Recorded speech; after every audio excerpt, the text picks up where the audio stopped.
जय श्री कृष्णा। राधे राधे दोस्तों आज मैं आप लोगों को लड्डू गोपाल की एक ऐसी हृदय को स्पर्श कर लेने वाली हृदय विदारक बिल्कुल सत्य लीला कथा सुनाऊंगी, जिसे सुनकर आप सभी का मन बाल गोपाल के प्रेम में विचलित हो उठेगा।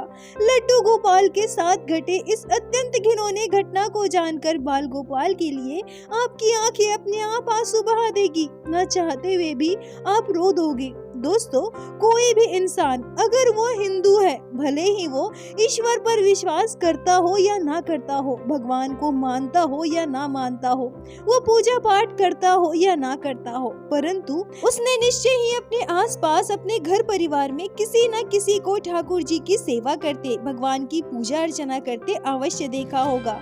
हिंदू परिवार में जन्मा कोई भी बच्चा इतना कठोर नास्तिक कैसे हो सकता है जो भगवान लड्डू गोपाल के साथ इतना बड़ा अत्याचार करे। दोस्तों, आज की यह लीला कथा आपको विचलित कर देगी। बाल गोपाल के लिए आप रो दोगे। आप सभी से हाथ जोड़कर निवेदन है कि कृपया आज की इस लीला कथा को पूरा अंत तक अवश्य श्रवण कीजिएगा, तभी आप लोग आज की इस लीला कथा को संपूर्ण रूप से समझ पाओगे। आज की यह लीला कथा हमारे साथ शेयर की है बिहार के गया में रहने वाली सविता गोस्वामी जी ने। सविता जी मुझसे कहती हैं कि मेरा मायका और ससुराल दोनों बिहार में ही है। मेरे मायके में मैं बचपन से ही राधे कृष्ण युगल जोड़ी की सेवा होते देखी हूँ, पर जब मेरे चाचा जी की शादी हुई और मेरी चाची हमारे घर आई तो वो अपने साथ लड्डू गोपाल को लेकर आई थी। अब हमारे घर युगल जोड़ी के साथ साथ लड्डू गोपाल की भी सेवा होने लगी।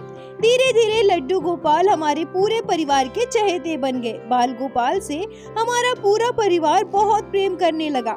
समय बीतता रहा, मैं बड़ी हुई, मेरी शादी तय हुई। मेरे ससुराल में मेरे जेठ जी, जेठानी जी, उनकी एक बेटी और मेरे हस्बैंड थे, पर मेरे जेठ जी और मेरे हस्बैंड दोनों सौतेले भाई थे।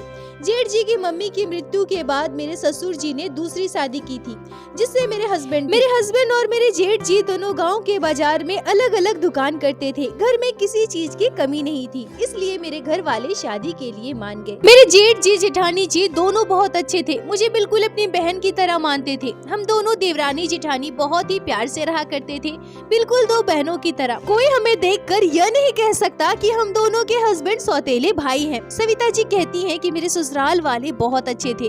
मैं बहुत खुश थी कि मुझे इतना अच्छा परिवार मिला है, पर एक चीज मुझे अपने ससुराल में देखकर बड़ा ही अजीब लगा, क्योंकि मैं पूजा पाठ करने वाली धार्मिक परिवार की लड़की थी, इसलिए मुझे पूजा पाठ करने की आदत थी। और मेरे ससुराल में भी एक बहुत ही सुंदर सा छोटा सा मंदिर बना हुआ था, पर वहाँ पूजा पाठ नहीं होता था। मैं जब से ससुराल गई थी तब से मैंने एक बार भी अपने जेठानी जी को पूजा पाठ करते नहीं देखा था। यह मुझे थोड़ा अटपटा लगा। मैंने अपनी जेठानी जी से इस बारे में बात की।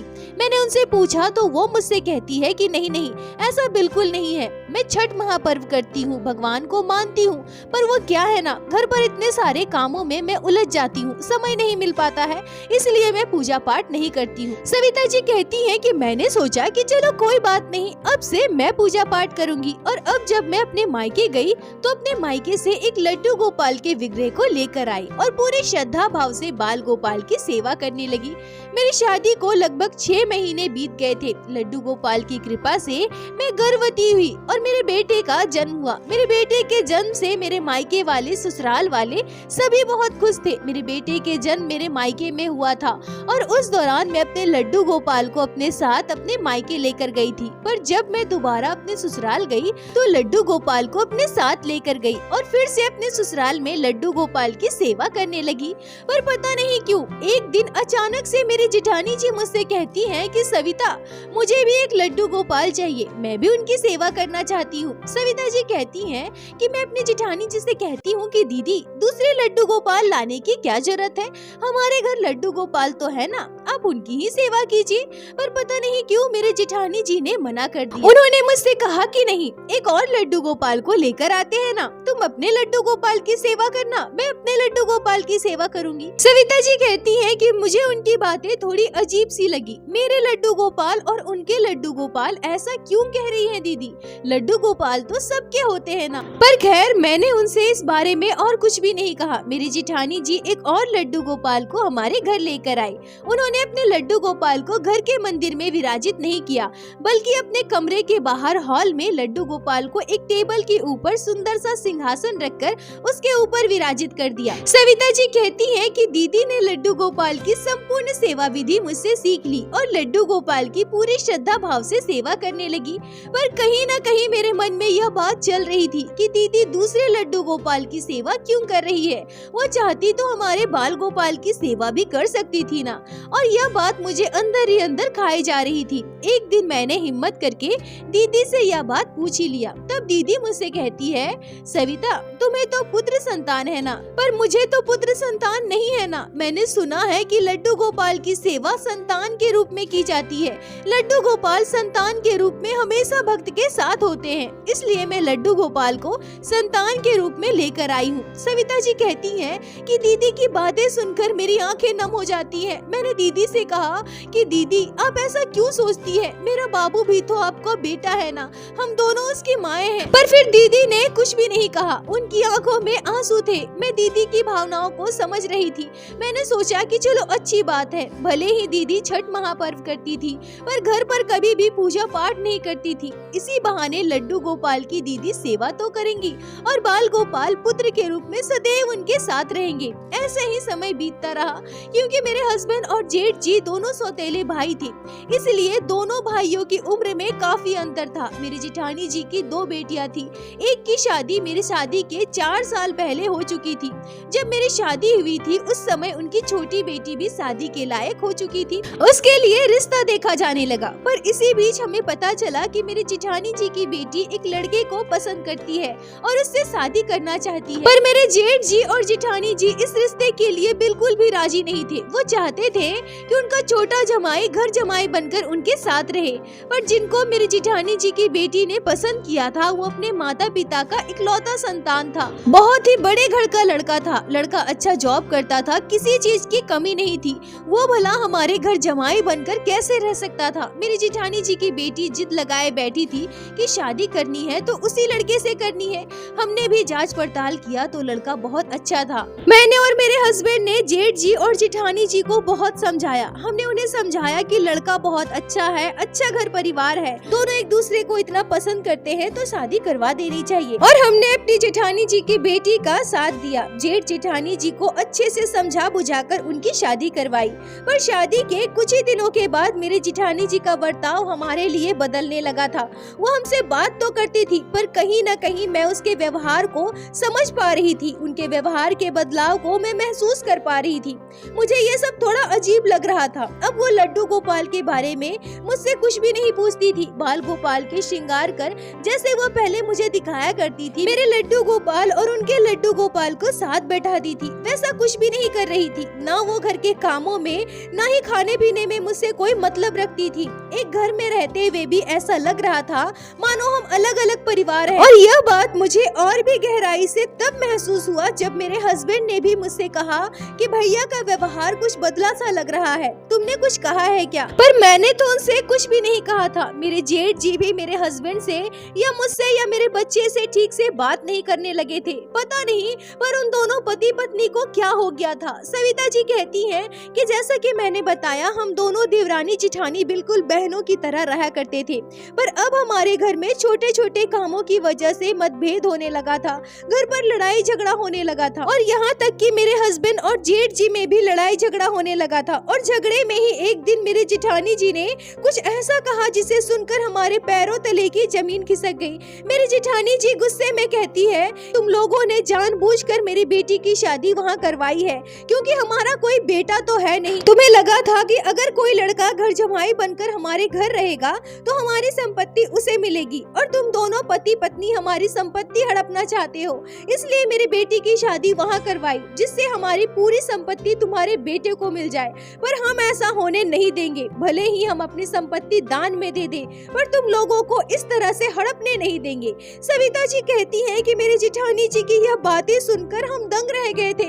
हमने कभी सपने में भी नहीं सोचा था कि हम दोनों के बीच कभी संपत्ति को लेकर विवाद होगा। झगड़ा इतना बढ़ गया कि हमने रसोई भी अलग कर ली। हमारा 4 कमरों का मकान था, हम 2-2 कमरों के साथ अलग हो गए थे। हमारा किचन अलग और उनका किचन अलग, हमारा बाथरूम अलग और उनका बाथरूम अलग, पर हमारा हॉल एक ही था, एक ही आंगन था, एक ही घर में हम अलग अलग रहते थे। स्थिति ऐसी हो गई कि अब हम लोगों के बीच बात बिल्कुल भी नहीं होती थी, क्योंकि हम एक ही घर में रहते थे और उस समय मेरा बेटा बहुत छोटा था, इसलिए वो कभी कभी अपनी बड़ी मम्मी के पास चले जाया करता था। और सच कहूँ तो मैंने कभी अपने बेटे को उनके पास जाने से नहीं रोका था, और मैं यह भी नहीं कहूँगी कि वो मेरे बेटे को धुतकारती थी, नहीं।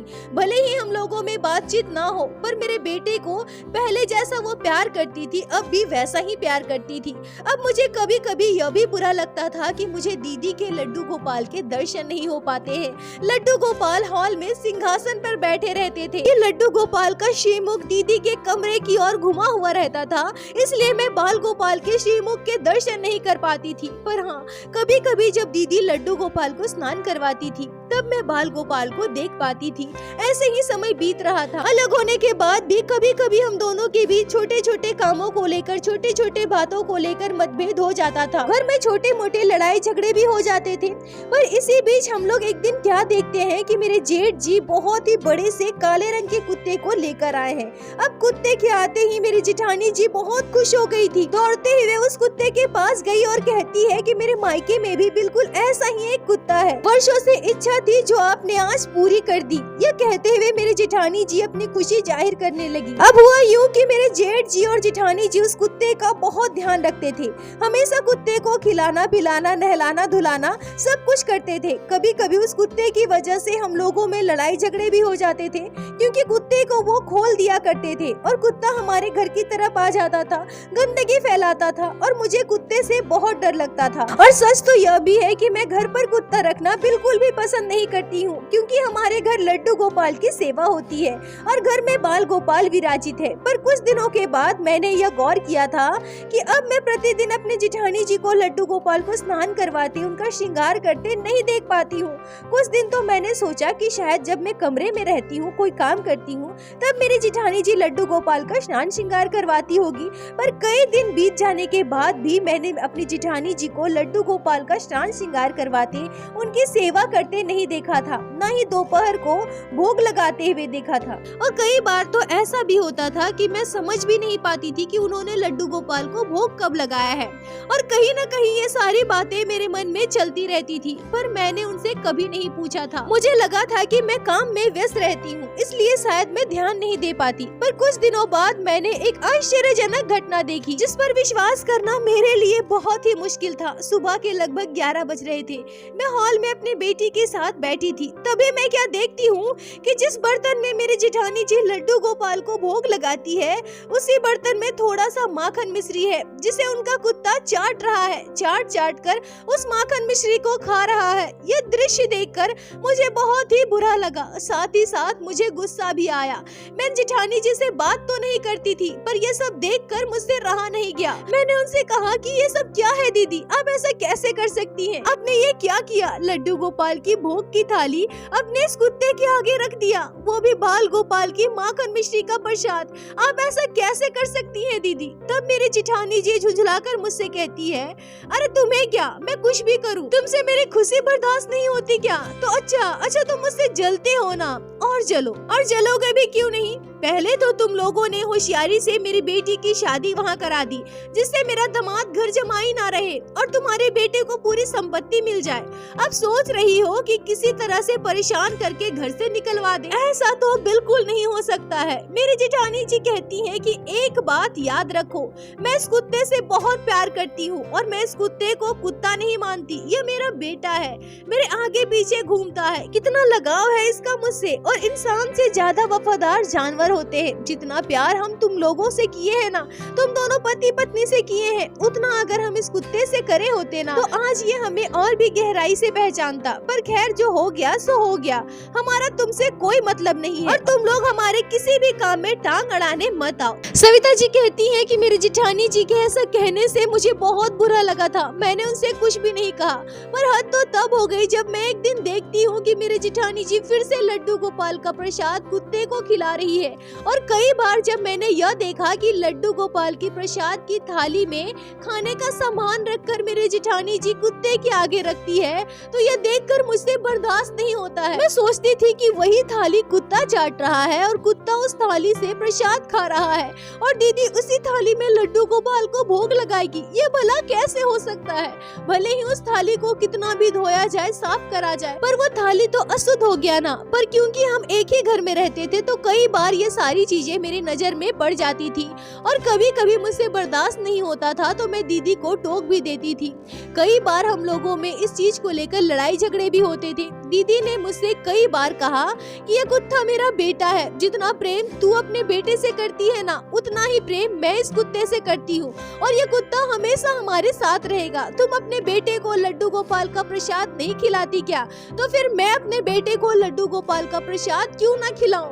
सविता जी कहती है कि इस बात को लेकर एक दिन हम दोनों में खूब लड़ाई हो गई, खूब लड़ाई झगड़ा होने लगा। बहस इतनी बढ़ गई कि मेरे जेठ जी दुकान से वापस आए और मेरे हस्बैंड भी दुकान से वापस आए। मैं गुस्से में अपनी जेठानी जी से कह देती हूँ कि लड्डू गोपाल को भी तो आप अपने पुत्र के रूप में लेकर आई थी ना, उनकी कितनी सेवा किया करती थी, उनसे कितना प्रेम करती थी, पर अब तो आप ना उन्हें प्रतिदिन स्नान करवाती हो, ना ही उन्हें ठीक से भोग लगाती हो और जो भी थोड़ा बहुत माखन मिश्री का भोग लगाती हो उसके बाद उस प्रसाद को इस कुत्ते को डाल देती हो। आप बहुत बड़ा पाप कर रही हैं, बहुत बड़ा पाप। सविता जी कहती हैं कि हम लोगों में बहस इतना बढ़ गया था, बात इतनी आगे चली गई थी कि मेरे जेठ जी और हस्बैंड के बीच भी इस बात को लेकर कहासुनी हो गई। फिर हमने यह निश्चय किया कि घर के बीचों बीच हम दीवार दे देंगे जिससे हमारा और उनका हॉल अलग अलग हो जाए। मैं ना उन्हें देख पाऊंगी और ना वो हमें देख पाएंगे, जिससे हमारे बीच लड़ाई झगड़ा भी नहीं होगा। और हुआ भी बिल्कुल ऐसा ही, घर के बीचों बीच दीवार पड़ गया, पर हमारा आंगन अब भी एक ही था। घर का बाहर वाला गेट अब भी वही था। आंगन में हम दोनों एक दूसरे को देख पाते थे, पर अब हमारे बीच लड़ाई झगड़ा होने का जो कारण थे लड्डू गोपाल, वो नहीं थे, क्योंकि मैं उनके लड्डू गोपाल को अच्छे से बिल्कुल भी नहीं देख पाती थी। वो बाल गोपाल की सेवा कर रही है या नहीं कर रही है मुझे पता भी नहीं चलता था, पर कई बार मुझे कान्हा के लिए बहुत बुरा लगता था। मुझे पता था कि मेरी जेठानी जी अब भी लड्डू गोपाल के साथ ऐसा ही व्यवहार कर रही होंगी, पर अब तो मैंने यह भी देखा था कि सुबह सुबह मेरी जेठानी जी आंगन में घूम घूम कर चाय पी रही हैं, बिस्किट खा रही हैं। ठंड के मौसम में इतनी जल्दी मेरी जेठानी जी बिल्कुल भी नहीं नहा सकती थी। फिर उन्होंने लड्डू गोपाल की सेवा कैसे कर ली? और लड्डू गोपाल की बिना सेवा किए मेरी जेठानी जी खा रही हैं। इसका मतलब साफ साफ यही था कि अब मेरे जेठानी जी प्रत्येक दिन लड्डू गोपाल की सेवा भी नहीं करती थी, और प्रत्येक दिन तो क्या पता नहीं अब बाल गोपाल की सेवा होती भी थी या नहीं। और इतना सब कुछ होने के बाद भी अब भी मेरा बेटा कभी कभी मेरी जेठानी जी के पास चला जाया करता था। अब मैं अपने बेटे को जाने से रोकती भी थी, पर फिर भी वो पता नहीं कब अपनी बड़ी मम्मी के पास चला जाता था। छोटा सा बच्चा है, मैं उसे मार भी नहीं सकती। कभी कभी मैं उसे डराती थी, डांटती थी, पर एक दिन मेरा बेटा घर आकर जो बताता है उसे सुनकर हम दोनों पति पत्नी हैरान रह गए। मेरी आंखों से आंसू बहने लगे। मेरा बेटा लगभग 4 साल का था। मेरा बेटा कहता है, मम्मी मम्मी बड़ी मम्मी के लड्डू गोपाल ना सोफे पर बैठे हुए थे, और पता है रॉकी ना लड्डू गोपाल के साथ खूब खेलता है, बहुत एंजॉय करता है। सविता जी कहती है कि मेरे बेटे की बात सुनकर मैं सन्न रह गई। रॉकी मतलब वो कुत्ता लड्डू गोपाल के साथ खेलता है। मैं अपने बेटे से कहती हूँ कि क्या बेटा, क्या कहा तुमने? रॉकी लड्डू गोपाल के साथ खेलता है? कैसे खेलता है? तब मेरा बेटा कहता है कि मम्मी मम्मी लड्डू गोपाल भी तो छोटे से बाबू है ना मम्मी, इसीलिए वो शैतानी करते हैं, गंदे हो जाते हैं, इसीलिए रॉकी लड्डू गोपाल को चाट चाट कर साफ कर देता है। सविता जी कहती है कि यह सुनकर मुझे अपने कानों पर यकीन नहीं हो रहा था। पहले तो मैंने यह सोचा कि मेरा बेटा छोटा है, कुछ भी कह रहा है, पर कुछ ही दिनों के बाद मेरे बेटे ने इसी तरह की बातें फिर से कही। कभी मेरा बेटा यह कहता है कि रॉकी लड्डू गोपाल को चाट चाट कर साफ करता है, तो कभी मेरा बेटा यह कहता है कि रॉकी लड्डू गोपाल के साथ फुटबॉल खेलता है।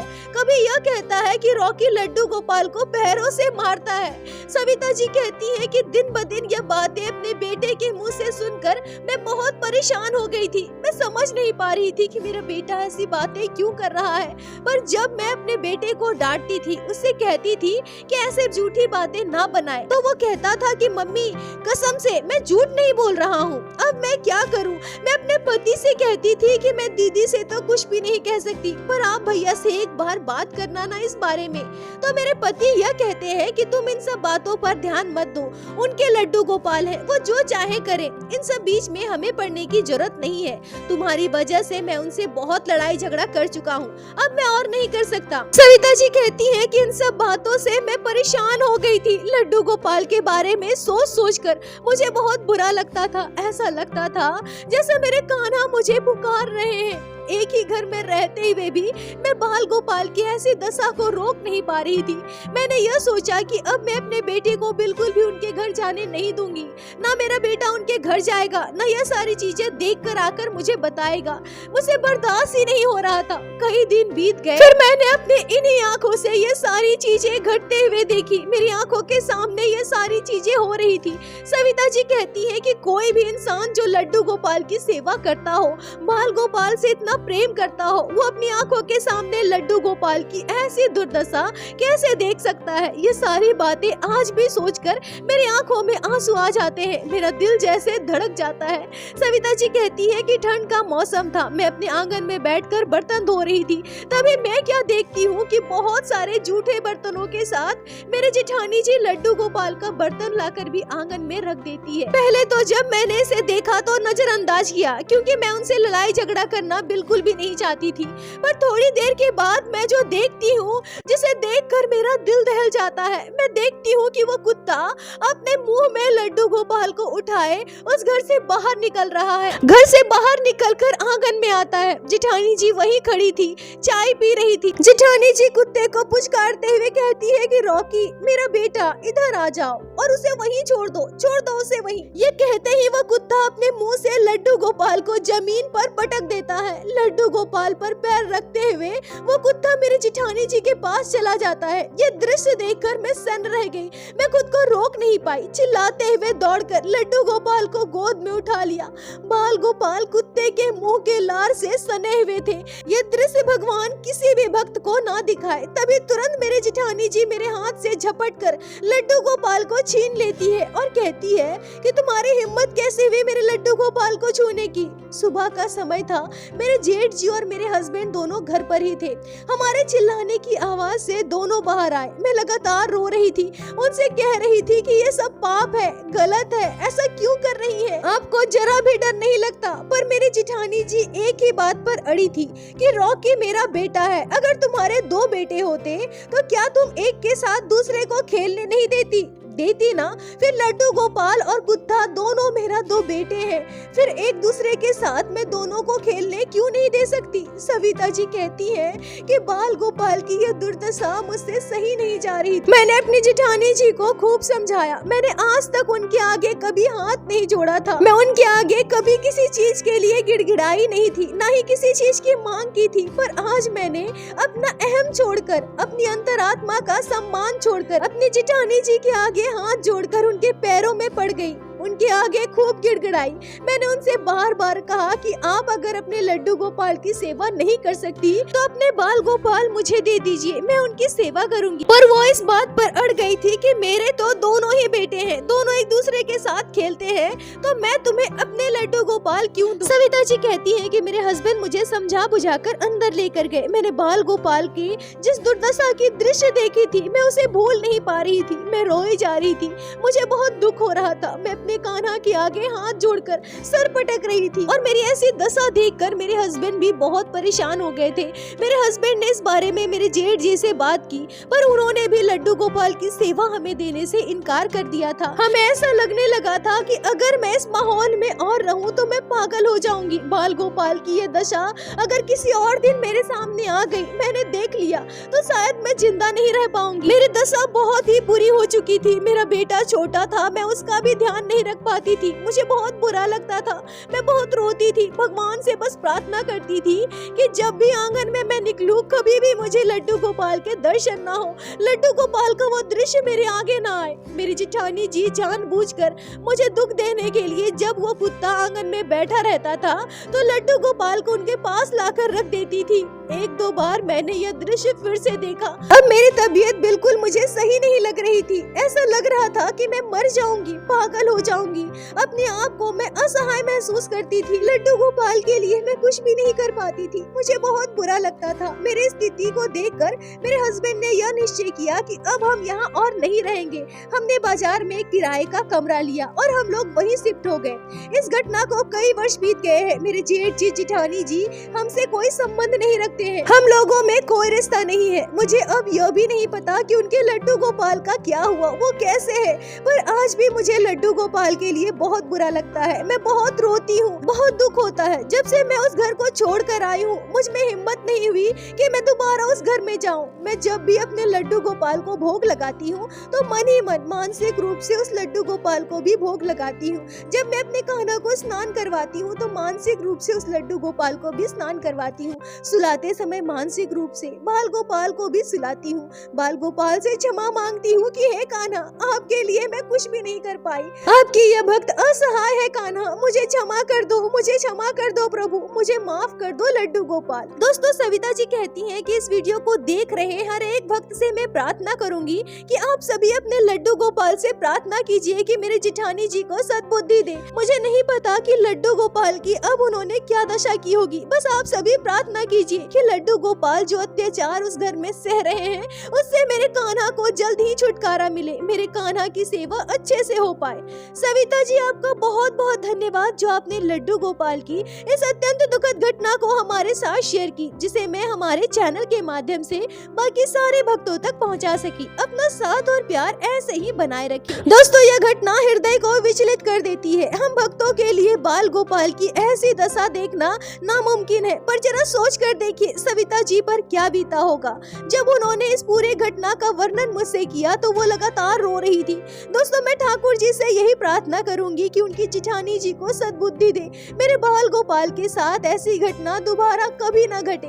दोस्तों, प्रत्येक दिन की भांति हाथ जोड़कर मैं आप सभी भक्तों से बस यही प्रार्थना करूंगी कि ठाकुर जी की भक्ति कीजिए, लड्डू गोपाल की सेवा कीजिए, नाम जाप कीजिए और एक बार मेरे साथ प्रेम से कहिए, बोलो बाके बिहारी लाल की जय, लड्डू गोपाल की जय, जय जय श्री राधे।